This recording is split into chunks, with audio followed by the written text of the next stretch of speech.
Camila Paredes siempre se levantaba antes del amanecer. El viejo reloj de cuerda que le había regalado su madre sonaba a las 5 en punto, pero ella ya estaba de pie desde las 4:30. Vivía en una habitación diminuta, en la azotea de un edificio en la colonia Doctores. El techo goteaba cuando llovía, la estufa apenas encendía, y el agua caliente era un lujo que a veces fallaba. Pero Camila no se quejaba. Tenía un propósito. Trabajaba en una cafetería de Polanco, donde los clientes ni siquiera la miraban a los ojos. Llevaba 3 horas en transporte para llegar a tiempo, siempre con el uniforme bien planchado y el cabello recogido. Sus manos estaban marcadas por el jabón de platos y el esfuerzo de levantar bandejas pesadas. Pero a pesar de todo, Camila sonreía. Guardaba sus propinas en una cajita de metal que escondía bajo su colchón. Su sueño era estudiar música en la universidad pública. Cada peso era un paso. A veces, después del turno, ella limpiaba las mesas del fondo mientras lo observaba a él, sentado siempre en la misma esquina, hablando por teléfono o escribiendo en su laptop, el hombre de traje caro que parecía vivir en otro mundo. Eduardo Santamaría. Nunca había cruzado palabra con él, hasta que un día le pidió un café, y luego otro, y así empezó todo. Eduardo vivía en una realidad opuesta. Su departamento en Lomas de Chapultepec tenía ventanales de piso a techo, 2 cocinas y un asistente personal que le organizaba hasta el color de las corbatas. Era el CEO de un emporio de bienes raíces, acostumbrado a cerrar negocios millonarios desde su penthouse con vista a la ciudad. Su rutina estaba marcada por juntas, escoltas y tragos caros en cenas de lujo. Todo estaba bajo control, hasta que conoció a Camila. Al principio fue curiosidad, luego distracción, después deseo. Ella era distinta a las mujeres de su mundo. No lo adulaba, no le pedía nada, y su risa le resultaba extrañamente reconfortante. Empezó a buscarla, a invitarla a caminar después del turno, a compartir silencios que no necesitaban explicación. Camila cayó. Se enamoró sin reservas. Él, en cambio, no planeaba cambiar nada. Cuando Camila le dijo que estaba embarazada, Eduardo no reaccionó. No dijo nada por segundos que parecieron horas. Luego se levantó, recogió su abrigo y murmuró que necesitaba tiempo para pensar. Ese mismo día, al llegar a su departamento, Beatriz, su prometida, lo esperaba con una copa de vino y una lista de invitados para la boda. Él fingió una sonrisa, fingió que todo estaba bien. Durante semanas Eduardo evitó a Camila, no respondió sus mensajes, no volvió a la cafetería. Ella, confundida y sola, continuó con su embarazo como pudo. Siguió trabajando hasta que su cuerpo no pudo más. Dejó la azotea, se refugió en una pensión barata, y el día que las contracciones llegaron tomó un taxi al hospital más cercano. Murió horas después de dar a luz a 2 niñas. El doctor que firmó el acta de defunción no sabía a quién llamar. Entre las pocas pertenencias de Camila había un número escrito en una servilleta arrugada. Lo marcó. La voz que contestó fue fría, cortante. Déjelas donde nadie las encuentre. Yo me encargo. Ramiro, el chofer de confianza de Eduardo, recibió la orden de recoger a las bebés. No preguntó nada, pero por dentro algo se rompió. Mientras manejaba con las pequeñas llorando en el asiento trasero, recordó a su hija muerta hacía años. Miró el río, detuvo el coche, bajó con las niñas envueltas en mantas baratas y lloró en silencio. No las lanzó al agua. No podía. En lugar de eso, condujo hasta un barrio al sur de la ciudad. Frente a la reja oxidada del orfanato Santa Esperanza, dejó una canasta con las 2 niñas. Les colocó una nota. Sus nombres son Ana y Isabel. Su madre se llamaba Camila. Cuídenlas. Tocó la campana y desapareció en la madrugada. Dentro del orfanato, una monja de edad avanzada abrió la puerta. Vio la canasta, se inclinó y sintió una punzada en el pecho. Alzó a las niñas, las llevó adentro y murmuró una oración. A kilómetros de ahí, Eduardo se miraba al espejo. Tenía ojeras, el cuello de la camisa arrugado y la conciencia manchada por algo que no podía deshacer. La boda estaba en una semana. Nada podía salir mal. Nadie debía saber lo que había hecho, pero el río nunca olvida. Ramiro no pudo dormir esa noche. El ventilador giraba lento en el techo de su cuarto, haciendo un zumbido constante que, lejos de calmarlo, lo ponía más nervioso. Cada vez que cerraba los ojos, veía a las dos niñas en el asiento trasero del coche. Lloraban con tanta fuerza que parecía que les faltaba aire. Envuelta en una manta rosada, una tenía la piel apenas más clara que la otra. Las dos llevaban los puñitos cerrados y la cara roja. Eran tan pequeñas que cabían en una sola caja de cartón que él mismo había colocado con cuidado. Horas antes había recibido una llamada de Eduardo. «Ramiro, ve al hospital del centro. Hay algo que necesito que hagas. No preguntes nada». Cuando llegó, una enfermera le entregó a las niñas sin hacer muchas preguntas. Le dijeron que la madre había muerto al dar a luz, que no había familiares. Ramiro sintió un nudo en la garganta al verlas. ¿Qué clase de hombre era su jefe para pedirle algo así? Pero no preguntó, no en voz alta. Subió al coche, colocó a las bebés con cuidado en el asiento y comenzó a conducir. El plan era claro. Eduardo se lo había dicho sin decirlo. Déjalas donde nadie las encuentre. Ramiro entendió. Pero no pudo hacerlo. Durante el trayecto miraba el retrovisor una y otra vez. Las niñas seguían llorando, con una fuerza que no se explicaba en cuerpos tan frágiles. Él intentaba no mirar, no sentir, pero algo dentro de él, algo viejo, enterrado desde hacía años, se movió. Recordó a su hija, Laura. Tenía casi la misma edad cuando murió por una fiebre que no pudieron tratar a tiempo. Él y su esposa nunca se recuperaron del todo. Ahora vivía solo, en un cuarto alquilado en Xochimilco, sin nadie que le hablara más allá de lo necesario. Y ahora tenía dos vidas en sus manos. ¿Qué clase de hombre sería si las lanzaba a un río? Detuvo el coche. Estaba frente al canal, donde las luces no alcanzaban a tocar el agua. El silencio era absoluto. Solo se oía el murmullo del agua y el sonido entrecortado de las niñas.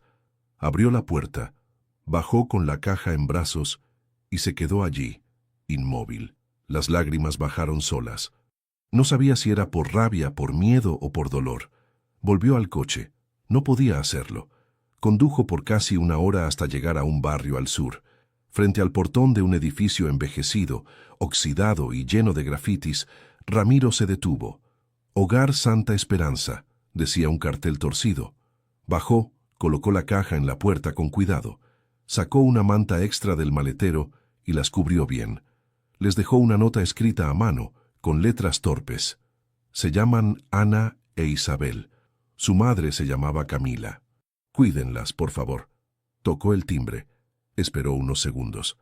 Cuando vio que una luz se encendía del otro lado de la puerta, corrió hasta el coche, arrancó el motor y desapareció en la noche. Desde una ventana, una mujer mayor abrió los ojos. Era la hermana Dolores.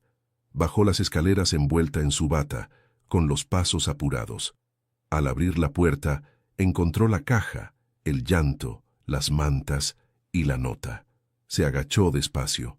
Alzó a una de las niñas con brazos firmes pero delicados. Luego a la otra. Leyó la nota. Cerró los ojos. «Gracias, señor», susurró, y entró con ellas. Esa noche, en una mansión del otro lado de la ciudad, Eduardo se servía un whisky. Miraba por la ventana sin ver nada. La boda sería en 6 días. Todo estaba listo. Todo debía seguir como estaba. Lo que no sabía era que Ramiro no había seguido la orden, y que el destino, más tarde o más temprano, encuentra la forma de volver. El orfanato Santa Esperanza no tenía lujos, pero sí tenía orden y cariño. Las paredes estaban despintadas, los colchones eran duros y las comidas a veces escaseaban, pero la hermana Dolores hacía todo lo posible por dar a los niños un hogar donde se sintieran seguros.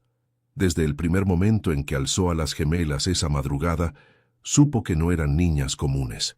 Había algo en sus ojos, aunque apenas podían abrirlos, que le apretó el pecho. Les puso nombres simples y dulces, Isabel y Ana. Las crió como si fueran suyas, con paciencia y ternura.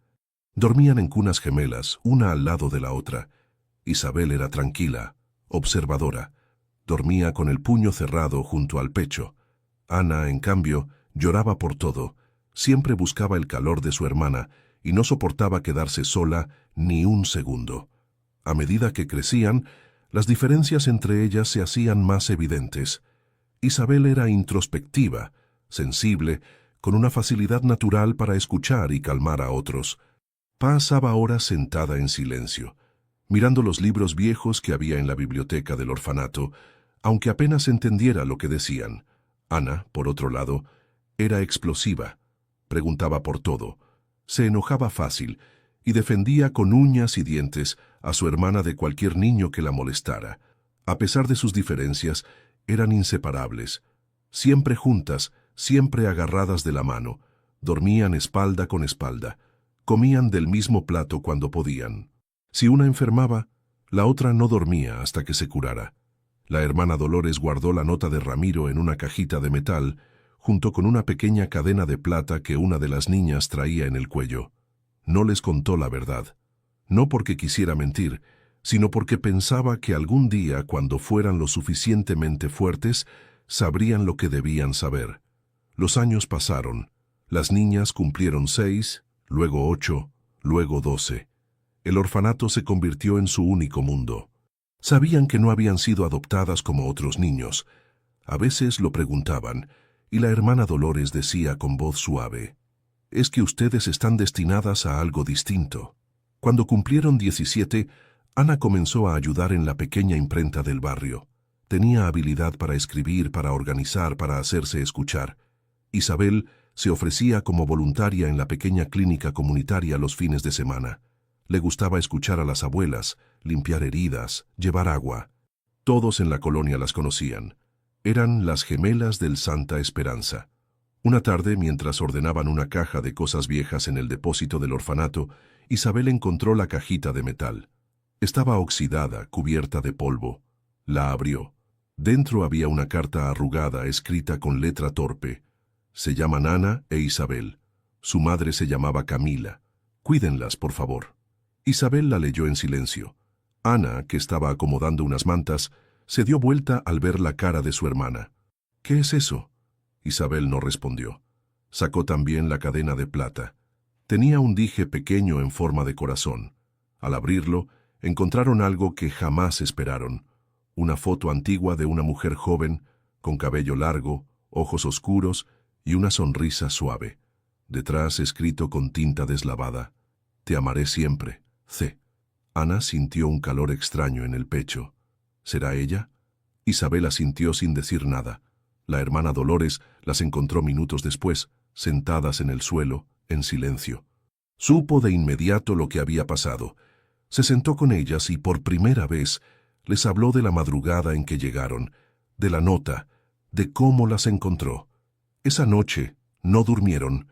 Ana se quedó mirando el techo, con la cadena entre los dedos. Isabel abrazaba la foto como si fuera un tesoro. Las piezas estaban ahí. Ahora solo quedaba armarlas.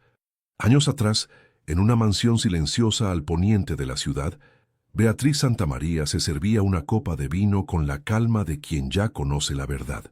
Sentada frente al ventanal del salón, fumaba despacio mientras observaba a Eduardo con una mirada dura, fría. «¿De verdad creíste que no lo sabía?», dijo sin levantar la voz. «Siempre supe que había otra. Lo que no imaginé era que tuvieras hijos con ella». Eduardo bajó la cabeza. No había excusas posibles. La carta anónima que Beatriz había recibido días antes, con una copia del acta de defunción de Camila Paredes y una nota cruel que decía: «Felicidades por las hijas de tu marido», había explotado como dinamita en su hogar perfecto. «Camila murió dando a luz», murmuró él. «Las niñas ya no están». Beatriz apagó el cigarro con lentitud. «¿Qué hiciste con ellas?». El silencio de Eduardo fue una confesión. Beatriz no gritó, no rompió nada. Solo se levantó de su asiento y se acercó a él con pasos firmes. «Vas a buscarlas, Eduardo. No por mí, por ti. Porque algún día vas a despertar solo, rodeado de todo esto que construiste, y no te va a servir para nada». Esa noche, Eduardo se encerró en su despacho y ordenó discretamente una investigación. Contrató un detective, pagó silencios, movió contactos, pero no halló nada. Las niñas no estaban registradas, no había actas de adopción, ni rastros en hospitales o instituciones. Era como si hubieran sido tragadas por la tierra. Pasaron los meses. La salud de Beatriz comenzó a deteriorarse. Un cáncer silencioso le fue apagando la mirada. Murió sin llegar a conocerlas, sin saber si sus palabras habían hecho alguna diferencia. Eduardo la enterró en un cementerio privado, con una ceremonia elegante pero vacía. No lloró en público, no pronunció discurso alguno, solo permaneció de pie, con las manos cruzadas, mirando el ataúd bajar. Esa misma noche, al regresar a la mansión, entró al despacho y cerró la puerta. Abrió el cajón donde guardaba la foto antigua de Camila, aún doblada, y se sentó frente a ella como si fuera una confesión. Encendió un cigarro, aunque no fumaba desde la universidad. Pensó en todo lo que había perdido, en lo que nunca tuvo el valor de enfrentar, en lo fácil que fue borrar a Camila de su vida y en lo imposible que había sido olvidarla. Mientras tanto, del otro lado de la ciudad, en el dormitorio compartido del orfanato Santa Esperanza, Ana e Isabel no podían dormir. La pequeña caja de metal reposaba entre ellas sobre la manta gastada. La foto de Camila, la nota, el dije en forma de corazón, todo les había abierto un abismo de preguntas sin respuestas. ¿Tú crees que está viva?, preguntó Isabel en voz baja. Ana negó con la cabeza mirando al techo. No, si estuviera viva, ya habría venido por nosotras. Isabel apretó la cadena con suavidad. ¿Y el papá? Ana hizo una mueca amarga. O no sabe que existimos, o sí lo sabe, y no le importamos. El silencio se estiró entre ellas. Era pesado, incómodo, como si el aire mismo les estuviera diciendo que ya era hora de actuar. Por primera vez, sentían que tenían algo más allá de esos muros. Una historia, un origen, tal vez un rostro que se parecía al suyo. Esa noche, mientras Eduardo decidía no seguir buscando, Ana e Isabel decidían empezar a hacerlo. Sin permiso, sin miedo, sin esperar más. El día amaneció nublado, y en el orfanato Santa Esperanza se respiraba el mismo aire de siempre. Café con pan viejo, el eco de los pasos de la hermana Dolores y el murmullo de los niños despertando. Pero en la habitación de Ana e Isabel todo era diferente. Las gemelas estaban sentadas en el suelo, la caja metálica abierta frente a ellas, la foto de Camila aún entre las manos. «No podemos quedarnos con esto y ya», dijo Ana, firme. «Tenemos que saber quién era ella. ¿Quiénes somos nosotras?» Isabel la miró en silencio. Siempre había sido más cautelosa, más tímida, pero esta vez algo dentro de ella también ardía, algo que no podía callarse. «¿Y si no nos gusta lo que encontramos?», preguntó. Ana se encogió de hombros. Peor es vivir sin saber. Con el corazón acelerado, envolvieron los objetos en una bolsa de tela y salieron de la habitación. La hermana Dolores las vio desde el pasillo y supo que algo se había despertado en ellas. No las detuvo. Pasaron el día buscando en libros viejos del orfanato, revisando nombres de donadores, voluntarios, gente que había pasado por ahí cuando eran bebés. No encontraron nada. Por la tarde Ana tuvo una idea. ¿Y si buscamos en Internet? Pidieron prestado el celular de Marta, una voluntaria joven que las apreciaba. Buscaron Camila Paredes, pero el nombre era demasiado común. Cientos de resultados, noticias antiguas, redes sociales cerradas. Nada concreto. Hasta que Isabel, sin querer, escribió el nombre completo que aparecía en la nota. Camila Paredes. Plus Hospital. Plus Ciudad de México. Y ahí estaba. Una nota breve en un archivo hemerográfico digital. Una joven llamada Camila Paredes había fallecido por complicaciones durante el parto de gemelas en el Hospital General. No había foto, pero sí una fecha. Marzo de 2007. Ana se quedó inmóvil. «Es ella». Isabel asintió con lentitud. «¿Y el padre?» «No aparece nada», respondió Ana apretando el celular. «Pero si mamá murió ahí, quizás alguien recuerde. Algún trabajador, una enfermera, algo». Tomaron una decisión.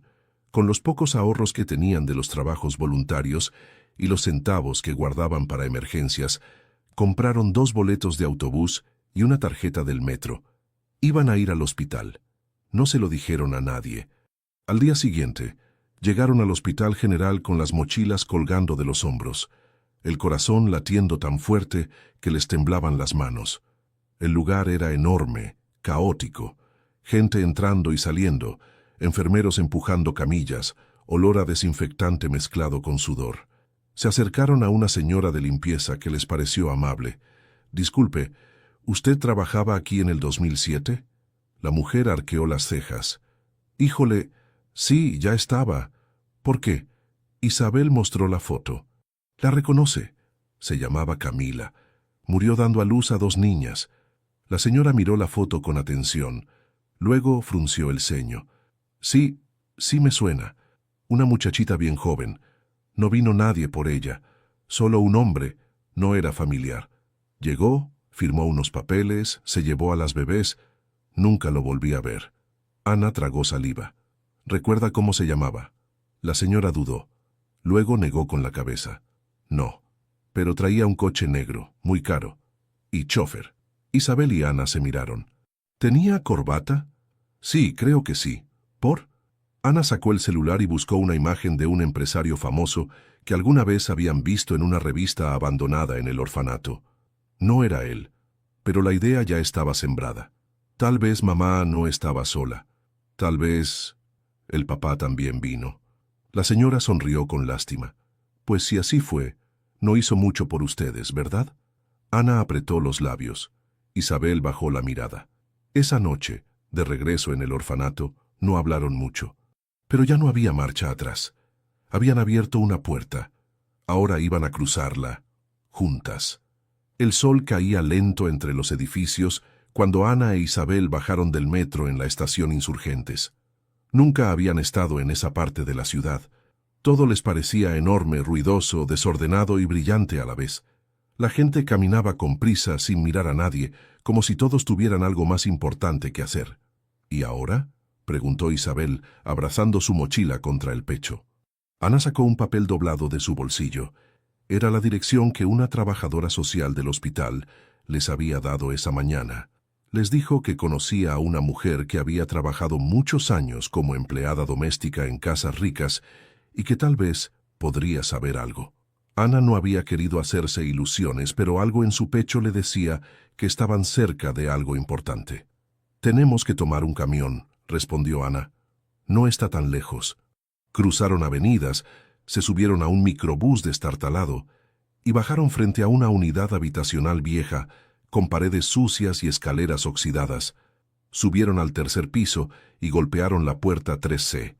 Abrió una mujer de unos 60 años, con el cabello recogido y una blusa descolorida. Tenía los ojos cansados pero atentos. «¿Sí? ¿Usted es Nora?», preguntó Ana. «¿Quién pregunta?» «Nos mandaron del hospital. Queremos hacerle una pregunta sobre una mujer llamada Camila Paredes». La mujer frunció el ceño y entrecerró los ojos. Las observó de arriba abajo. Luego abrió más la puerta. «Entren». El departamento era pequeño pero limpio. Una mesa redonda con mantel plástico, un ventilador ruidoso y en la esquina una Virgen de Guadalupe con veladoras apagadas. «Camila, sí me acuerdo de ella. Trabajaba en una cafetería en Polanco.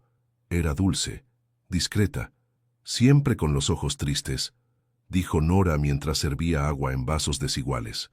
«Un día llegó a la casa del patrón acompañándolo. Yo la vi y supe que no era cualquier muchacha». «¿Qué patrón?», preguntó Isabel. «Eduardo Santamaría, dueño de una constructora grandísima. Rico, pero muy frío. Lo acompañé a muchas reuniones y vi cosas que no debí». Ana se inclinó hacia ella. «¿Usted cree que él era el padre?». Nora soltó un suspiro largo. «No lo creo. Lo sé.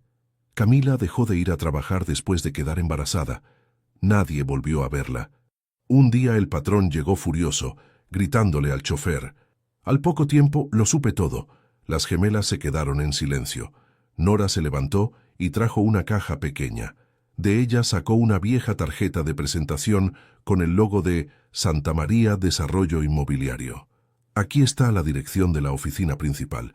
No sé si él sigue yendo ahí, pero es todo lo que tengo. Ana tomó la tarjeta con manos temblorosas. Era real. Tenía nombre, dirección, logo, todo. Ya no era una suposición. Era un camino. Gracias, de verdad, dijo Isabel con la voz baja. ¿Y ahora qué van a hacer?, preguntó Nora. Ana miró a su hermana. Vamos a ir. No vinimos hasta aquí para detenernos ahora. Salieron del departamento con la tarjeta apretada entre los dedos. Afuera el cielo se nublaba lentamente, como si el día también estuviera conteniendo la respiración. ¿Y si no nos quiere ver?, preguntó Isabel. Ana no dudó. Pues va a tener que vernos, aunque sea una vez. Caminaron juntas por la calle mientras caían las primeras gotas de lluvia. No tenían paraguas, no les importaba. Sabían que al final de ese camino había un hombre que les debía algo, una verdad, una explicación, un nombre. La mañana siguiente amaneció gris. El cielo parecía presagiar que algo estaba a punto de romperse. Ana e Isabel se despertaron temprano en el cuarto que una vecina de Nora les había prestado por una noche. Apenas habían dormido. La tarjeta de presentación de Eduardo Santamaría estaba sobre la mesa, al lado de los restos de un pan duro que habían compartido en la cena. ¿Lista?, preguntó Ana mientras se ponía la chaqueta. No sé si estoy lista, pero vamos igual, respondió Isabel, apretando el dije con la foto de Camila contra su pecho. Tomaron un camión que las dejó a pocas calles del edificio de cristal y acero donde funcionaban las oficinas principales de Santa María Desarrollo Inmobiliario. Era una torre elegante, con seguridad en la entrada y recepcionistas vestidas de traje oscuro. Ana tragó saliva al verlo. ¿Y si nos sacan? Pues lo intentamos. No vinimos para quedarnos afuera. Entraron con pasos firmes, aunque el corazón les latía con fuerza. La recepcionista las miró con desconfianza. Apenas se acercaron al mostrador. ¿Tienen cita? Ana respiró hondo. No, pero necesitamos ver al señor Eduardo Santamaría. Es un asunto personal. El señor Santamaría no atiende sin cita. Si gustan dejar sus datos... Es su hija, interrumpió Isabel, la voz más temblorosa que firme. Somos sus hijas. La recepcionista abrió los ojos por un instante. Luego las observó en silencio, como dudando si era una broma. Tomó el teléfono. Un momento. Minutos después, un hombre alto y calvo, con traje gris, salió por la puerta lateral. Se notaba que era alguien con autoridad. Se presentó como Tomás, el asistente personal del señor Santamaría. Acompáñenme, por favor. Subieron en ascensor hasta el piso más alto. Ana sintió que cada número que se encendía era un paso hacia algo irreversible.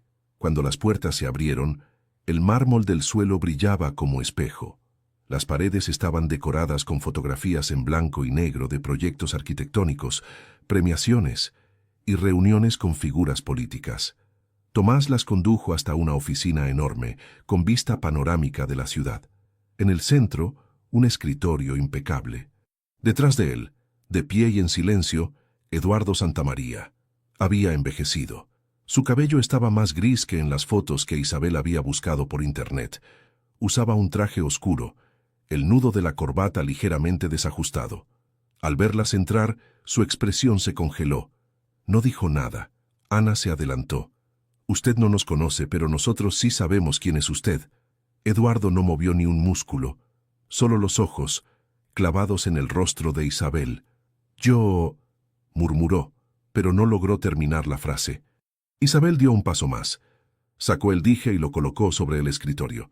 Esto era de ella, de Camila. Eduardo bajó la mirada lentamente. Tomó el dije con dedos temblorosos, lo abrió y al ver la foto, palideció. La siguiente imagen fue confusa y rápida. Eduardo dio un paso hacia atrás, se tambaleó y cayó al suelo sin emitir palabra. El golpe seco contra el piso retumbó en la oficina. ¡Se desmayó!, gritó Ana corriendo hacia él. Tomás entró de inmediato y llamó a emergencias. En menos de 5 minutos, una enfermera que trabajaba en la torre llegó con un botiquín.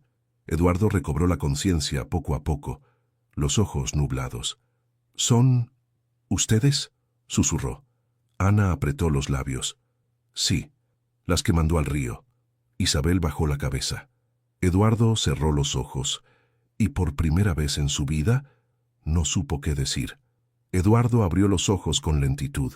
El techo blanco, las luces del consultorio médico en el piso 14 del edificio, todo le parecía borroso. Sentía un leve ardor en la sien y el corazón aún acelerado. Se incorporó con ayuda de Tomás, que lo observaba con una mezcla de preocupación y confusión. «Señor Santamaría, ¿quiere que llame a su médico personal?» «No», dijo secamente. «Estoy bien». Pero no lo estaba. Lo que acababa de ver no podía ser cierto. Era como si el pasado, ese que había hecho tanto esfuerzo por enterrar, se hubiera materializado frente a él en forma de dos jóvenes con ojos conocidos, muy conocidos, los de Camila. Eduardo se levantó y entró nuevamente en su oficina. Ana e Isabel seguían ahí, de pie, quietas, con las mochilas en la espalda.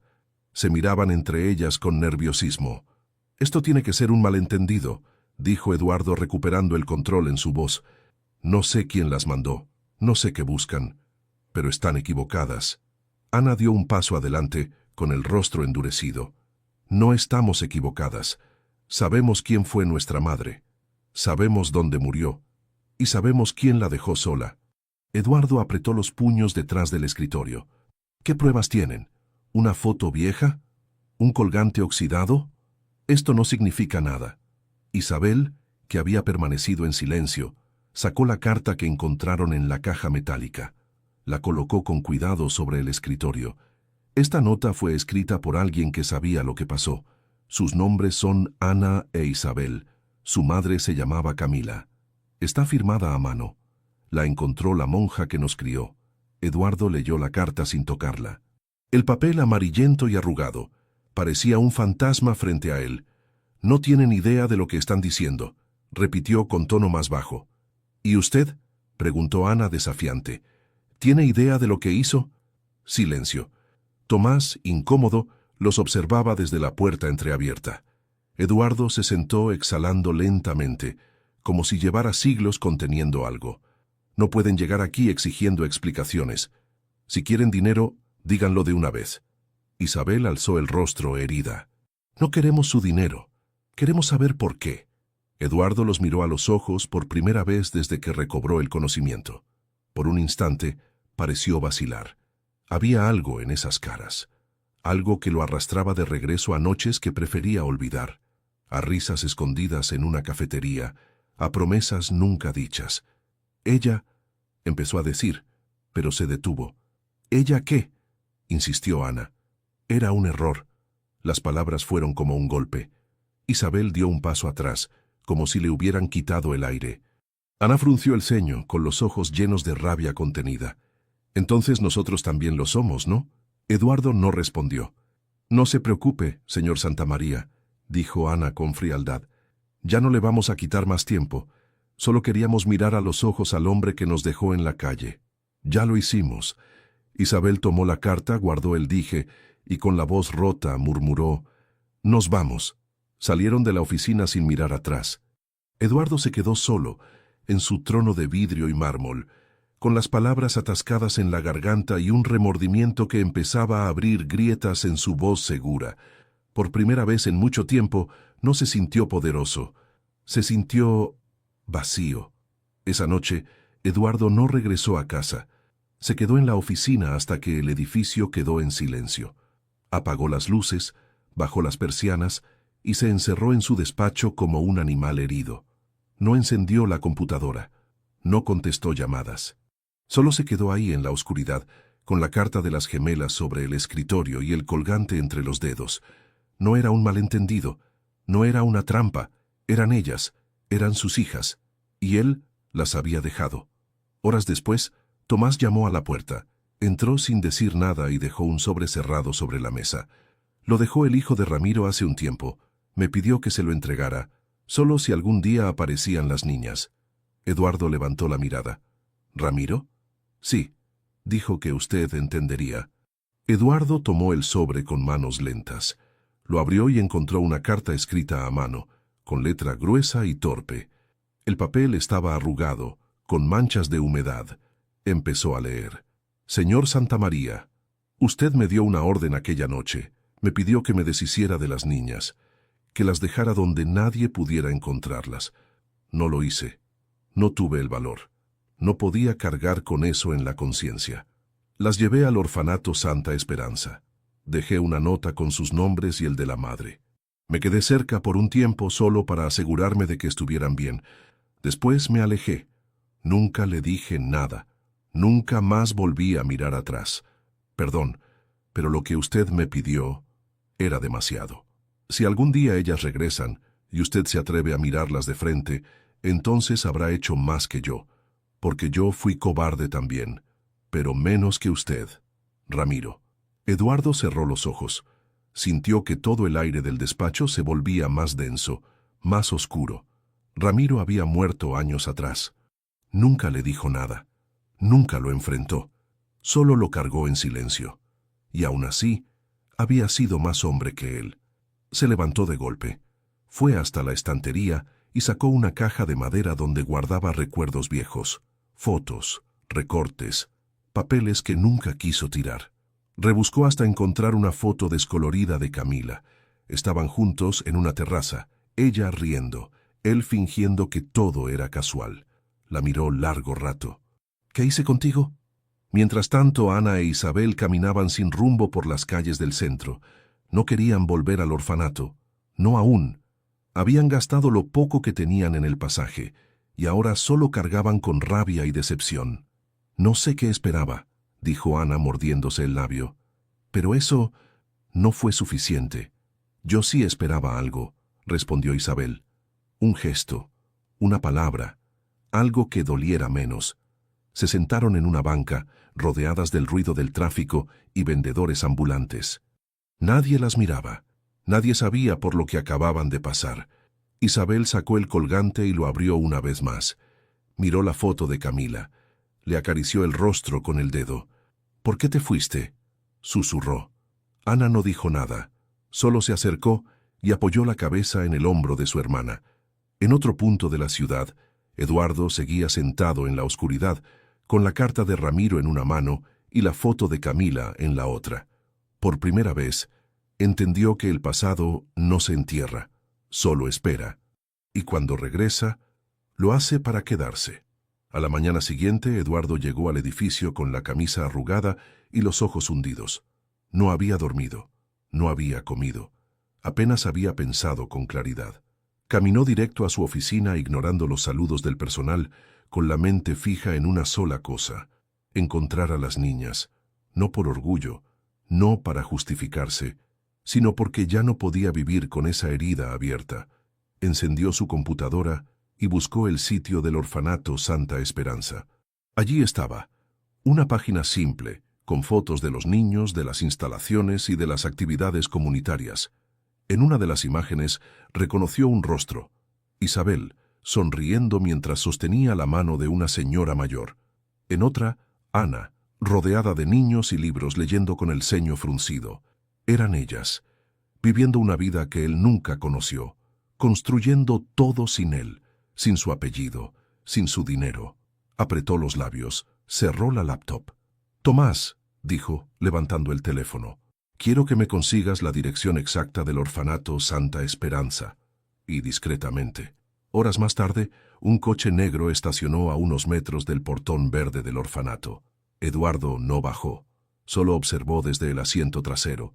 Vio a los niños jugando en el patio, a una monja regando las plantas, a Ana saliendo por la puerta principal con un cuaderno en la mano. La siguió con la mirada mientras ella cruzaba la calle, saludaba a una vendedora de tamales y se sentaba en la banqueta a anotar algo. Su expresión era seria, enfocada. Tenía los mismos ojos de Camila, la misma postura, el mismo modo de fruncir los labios cuando pensaba.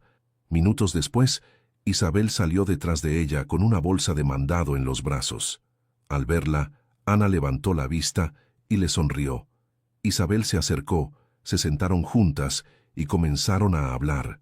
Reían, se empujaban, se abrazaban. Eduardo bajó ligeramente el vidrio para escucharlas. No entendía las palabras, pero sí reconocía algo: amor, un lazo fuerte, auténtico, invencible, algo que él nunca les dio. Sintió un nudo en la garganta. Ellas no lo necesitaban, nunca lo habían hecho, pero él las necesitaba ahora. Volvió al coche y pidió al chofer que se alejara. Durante los días siguientes volvió varias veces. Observó a Isabel ayudar en la clínica vecina, curando raspaduras, sosteniendo la mano de una señora que lloraba. Vio a Ana organizando una pequeña feria de libros usados, colocando carteles hechos a mano, discutiendo con entusiasmo con los vecinos. Se quedaba en el coche, siempre desde lejos, siempre en silencio. Una tarde, al regresar a casa, entró a su despacho y sacó una hoja en blanco. Empezó a escribir a mano, algo que no hacía desde hacía años. Ana, Isabel, no sé si algún día me van a perdonar, no sé si me van a querer escuchar, pero las estoy viendo, y lo que veo es más de lo que merezco. No vengo a reclamar nada, solo a reconocerlo todo. Guardó la carta. No sabía cuándo ni cómo la entregaría, pero sabía que tenía que empezar por ahí, por mirar con otros ojos, por callar su soberbia y por acercarse de verdad.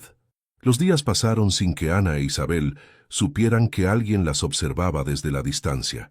Continuaban con su rutina en el orfanato, intentando volver a la normalidad, pero algo había cambiado. Las palabras que Eduardo dijo en su oficina no se borraban con facilidad. «Éramos un error», repitió Ana una noche, acostada en su cama, con la mirada fija en el techo. «Así nos vio, así nos sigue viendo». Isabel no respondió. Solo giró el rostro hacia la ventana abierta, dejando que el viento le acariciara la cara. Guardaba en silencio una esperanza diminuta, enterrada, pero viva. Una tarde, mientras volvían de una actividad en la biblioteca comunitaria, una mujer las interceptó en la entrada del orfanato. Era la recepcionista de la empresa Santa María. Llevaba un sobre blanco en la mano. «Esto es para ustedes», dijo entregándoselo a Isabel. «Me lo dio el señor Santa María». Dijo que si no querían abrirlo, lo entendía. La mujer se fue sin decir más. Ana arrancó el sobre de las manos de su hermana y lo abrió con prisa. Dentro había una tarjeta, escrita a mano, con letra firme pero temblorosa. «Les debo más de lo que puedo decir en una carta, pero quisiera verlas, escucharlas, aunque solo sea por una comida, no para justificarme, solo para intentar empezar algo diferente. Si lo desean, estaré en el Café Central este jueves a las 7 de la noche. Iré solo. Eduardo». Isabel se quedó en silencio. Ana frunció el ceño. «¿Qué quiere ahora? ¿Redimirse? ¿Que lo perdonemos en una cena con postre?» «No lo sé», susurró Isabel, «pero quiero escucharlo». «¿Escucharlo? ¿Después de todo?» «No para él, para nosotras. Yo necesito entender». Ana se cruzó de brazos, pero finalmente asintió. El jueves llegó con cielo despejado. Las dos se vistieron sencillas pero limpias. Tomaron el metro rumbo al café. Isabel no dejaba de apretar el dije de Camila en la mano. Ana caminaba con los brazos cruzados, como si se protegiera de una tormenta invisible. Llegaron al lugar unos minutos antes. Eduardo ya estaba ahí, en una mesa al fondo, solo, sin escoltas, sin celular, con la camisa remangada y los ojos apagados. Cuando las vio, se levantó lentamente. «Gracias por venir», dijo con voz suave. Ninguna respondió. Se sentaron frente a él. El mesero llegó, pero nadie pidió nada al principio. Solo hubo silencio. «No quiero defender lo que hice», empezó Eduardo. «Porque no tiene defensa. Solo quiero contarles cómo pasó y luego ustedes pueden decirme lo que quieran, o irse». Les habló de Camila, de cómo se conocieron, de su miedo, de la presión de Beatriz, de la orden que dio, de Ramiro, todo, sin pausas, sin adornos. Isabel escuchaba con lágrimas contenidas. Ana apretaba los dientes. Cuando terminó, el silencio volvió a la mesa, hasta que Ana habló. «¿Y qué esperas ahora? ¿Una absolución?» «No espero nada», respondió Eduardo. «Solo quería que me escucharan y que supieran que, desde que las vi, no he podido dejar de pensar en lo que perdí». Entonces, sin aviso, Ana se puso blanca, cerró los ojos, llevó una mano al pecho y se tambaleó. «¡Ana!», gritó Isabel. Ana se desplomó al lado de la silla. El café se llenó de gritos. Eduardo se lanzó al suelo, desesperado. Isabel sostenía la cabeza de su hermana sin saber qué hacer. «¡Llamen una ambulancia!», gritó Eduardo, con la voz quebrada. En medio del caos, mientras las sirenas se acercaban, Eduardo sintió por primera vez en su vida el miedo más puro y más cruel, el de perder algo que apenas estaba empezando a conocer. El pasillo del hospital olía a cloro y a café recalentado. Isabel caminaba de un lado al otro sin descanso. Su rostro estaba pálido, los ojos hinchados de tanto llorar.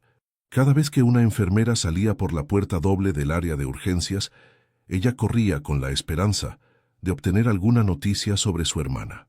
Eduardo estaba sentado en silencio, con los codos sobre las rodillas y la cabeza entre las manos. No sabía qué hacer, no sabía cómo consolar, no sabía ni cómo respirar.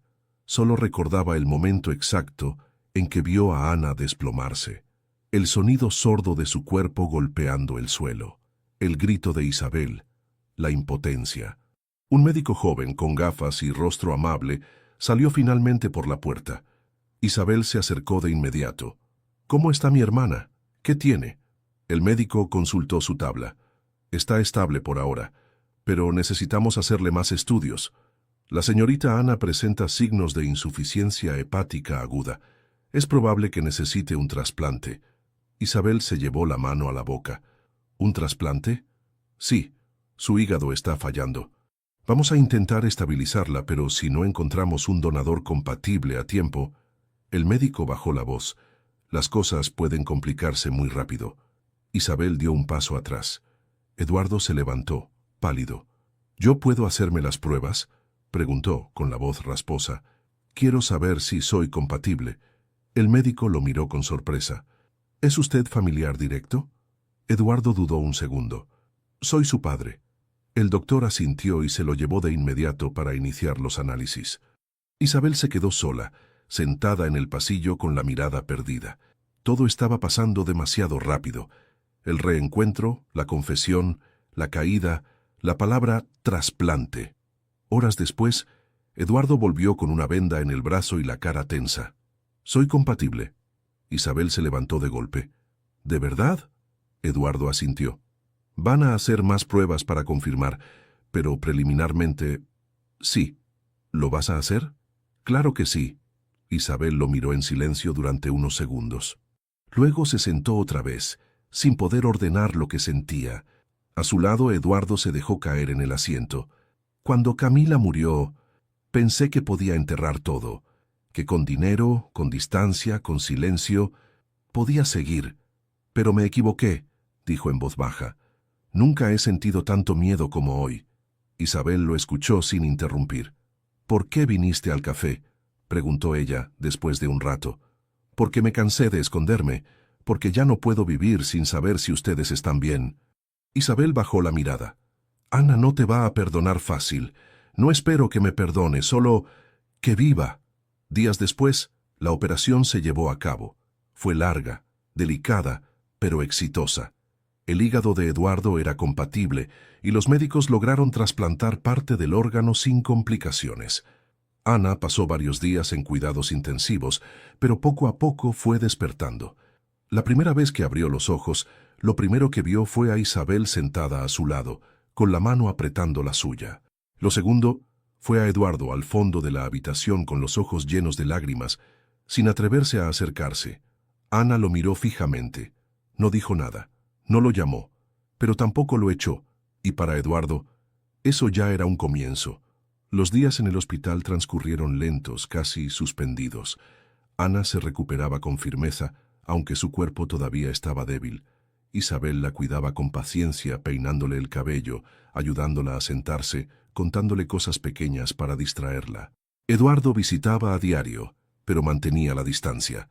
Siempre preguntaba primero a Isabel si podía entrar. A veces, Ana decía que no. Pero poco a poco, algo en el aire comenzó a cambiar. Una tarde, mientras Ana tomaba agua, Eduardo se acercó con una pequeña caja entre las manos. La colocó sobre la mesa sin decir palabra. «¿Y eso?», preguntó Ana sin mirarlo. «Es un cuaderno. Lo usaba tu mamá. Lo encontré hace poco, en una caja guardada desde hace años. Ana dudó. Luego, lentamente, lo abrió. Dentro, letras suaves y dibujos hechos a mano llenaban las páginas, pensamientos, frases sueltas, melodías, y en la primera hoja, un mensaje escrito en tinta azul. Si algún día mis hijas leen esto, quiero que sepan que las soñé mucho antes de tenerlas, que las amé desde siempre, incluso antes de existir. Los ojos de Ana se humedecieron. Cerró el cuaderno y lo sostuvo contra su pecho. Gracias. Fue la primera palabra que le dijo a Eduardo sin rencor. Después de eso, las cosas empezaron a fluir. Sin prisas, sin promesas, pero con presencia. Eduardo ya no era solo un nombre ni una sombra del pasado. Era alguien que estaba ahí, silencioso, torpe, pero constante. Cuando Ana fue dada de alta, decidieron no volver al orfanato de inmediato. Isabel había conseguido una beca para estudiar enfermería en la universidad pública y Ana, con ayuda de una fundación vecinal, fue invitada a colaborar en un pequeño programa de radio local donde podía escribir y hablar sobre temas sociales. Eduardo, por su parte, comenzó a hacer cambios reales. Vendió parte de su participación en la empresa, se mudó a un departamento más modesto en Coyoacán, cerca del barrio donde vivían las gemelas. Por primera vez en su vida caminaba por calles sin escoltas, hacía sus propias compras y aprendía a cocinar con videos en internet. Nunca imaginé verte así, dijo Isabel un día, mientras él luchaba con una olla de arroz. Ni yo, respondió él riéndose por primera vez en mucho tiempo. Un domingo por la tarde los tres visitaron el cementerio donde estaba enterrada Camila. Llevaban flores blancas y el cuaderno que Ana no soltaba desde que salió del hospital. Se sentaron frente a la lápida. Nadie habló durante varios minutos. Perdón, Camila, dijo Eduardo finalmente, por todo, por no estar, por no luchar, por no verte a los ojos cuando más lo necesitabas. Isabel colocó una flor entre las manos de la estatua que marcaba la tumba. Ana abrió el cuaderno y colocó una hoja nueva, escrita por ella, con letra clara. Te encontramos, mamá. No como soñabas, pero juntas. Al salir del cementerio, el cielo se había despejado. Isabel tomó el brazo de Eduardo sin pensarlo. Ana caminó a su lado, sin tocarlo, pero sin alejarse. No eran una familia tradicional, ni una historia perfecta, pero habían vuelto a nacer, cada uno, desde su propio dolor. Y ahora caminaban juntos. El sol estaba bajo cuando llegaron al viejo puente de madera, el mismo lugar donde, 18 años atrás, un hombre con miedo y cobardía había querido desaparecer su pasado, pero no lo había hecho, y gracias a eso estaban ahí. Eduardo bajó del coche con pasos lentos. Llevaba una bolsa de tela en la mano. Ana e Isabel lo seguían en silencio, cada una con su propia carga de recuerdos. A su alrededor, los árboles se mecían con el viento y el agua del río corría tranquila, como si ya no recordara el horror que casi ocurrió allí. ¿Es aquí?, preguntó Ana. Sí, respondió Eduardo. Aquí fue donde le pedí a Ramiro que las dejara. Nadie dijo nada. Eduardo sacó de la bolsa 3 flores blancas. Les dio una a cada una. Ramiro desobedeció. Él las salvó. Y tú apenas estás empezando a hacerlo, dijo Ana, sin dureza, pero sin suavidad. Isabel miraba el agua. A veces pienso en cómo habría sido todo si hubieras hecho lo correcto desde el principio. Yo también lo pienso todos los días, admitió Eduardo, pero no puedo cambiar el pasado. Solo puedo estar aquí, ahora. Se acercó a la orilla, respiró hondo y arrojó su flor al río. Isabel hizo lo mismo. La flor flotó unos segundos y luego comenzó a alejarse, llevada por la corriente. Ana, en cambio, sostuvo la suya un poco más. No te perdono, dijo, mirando el agua. Aún no. Pero estoy aprendiendo a no odiarte. Luego soltó la flor, y la vio unirse a las otras 2, alejándose juntas. El silencio se instaló entre los 3, pero era distinto. No había tensión, ni culpa sofocante, solo una pausa sincera, un momento necesario. ¿Qué hacemos ahora?, preguntó Isabel, sentándose en una piedra cerca del agua. Eduardo se sentó a su lado, con esfuerzo. Ana permaneció de pie, los brazos cruzados. «Vivimos», dijo él. «No tengo todas las respuestas, pero quiero conocerlas, escucharlas, estar presente si ustedes me lo permiten». Ana lo miró de reojo. No respondió. «Yo quiero intentarlo», dijo Isabel. «No como si nada hubiera pasado, porque sí pasó. Pero esto también es real». Eduardo sonrió levemente. No era un gesto de triunfo, sino de alivio. «Entonces empecemos por ahí». Ana finalmente se sentó, sin decir palabra. El río seguía corriendo. El mismo que casi las había alejado para siempre, ahora era testigo de un nuevo comienzo. No un final feliz de película. No una redención completa, pero sí un paso hacia adelante. Eduardo sacó del bolsillo una pequeña cajita. Dentro había una pulsera para cada una, no de oro ni con diamantes. Solo hilo rojo tejido a mano, con un pequeño dije de plata en forma de círculo. Las mandé a hacer con una señora en el mercado. No son caras, pero son para ustedes. Isabel la tomó con una sonrisa suave. Ana miró la suya, dudó, y finalmente la guardó en el bolsillo sin ponérsela. Aún no. El sol empezó a esconderse detrás de los árboles. Los tres se levantaron. Eduardo pasó el brazo por los hombros de Isabel, y por un momento, Ana no se apartó. Caminaron juntos por el sendero de tierra, de regreso al coche. Atrás quedaba el río. Delante, algo nuevo, y entre ellos, algo frágil pero posible. Familia. Si esta historia te tocó el corazón tanto como a nosotros al contarla, no dudes en dejar tu comentario. ¿Qué habrías hecho tú en el lugar de Ana o Isabel? ¿Crees que todos merecen una segunda oportunidad, incluso después de un error tan grande? Tu opinión es muy valiosa para nosotros y para esta comunidad que crece gracias a relatos como este. Dale like si te conmovió y compártelo con alguien que necesite escuchar una historia de perdón, verdad y reconstrucción. Si te gustan este tipo de historias reales, profundas y llenas de emoción, te invitamos a suscribirte al canal para que no te pierdas las próximas. Cada semana traemos nuevas narraciones que exploran los lazos más poderosos del ser humano. Y cuéntanos en los comentarios, ¿desde qué país estás viendo este video? Nos encanta saber hasta dónde llegan nuestras historias.